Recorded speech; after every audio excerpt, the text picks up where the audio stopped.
whole foods like dark leafy greens, and lean protein like fish and beans, not processed foods like Nabisco.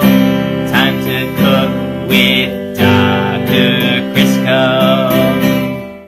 Hi, welcome back to Cooking for Your Kids with Dr. Crisco. Some surprises are good.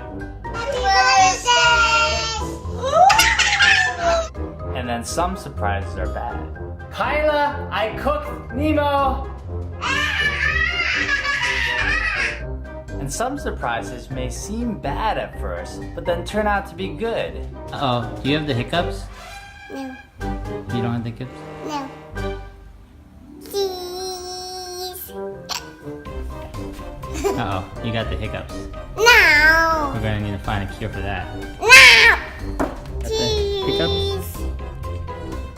You got the hiccups? No, I want you to say that. Just trying to scare the hiccups out of you. No, I want you to say that. Okay.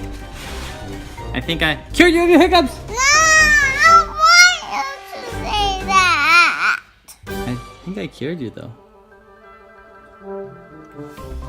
One way you can make your burgers healthier and surprisingly tastier at the same time is to stuff them with avocados. The result is a juicy burger that is actually good for your kids, but is surprisingly delicious too. And it's easy. Here, let me show you how.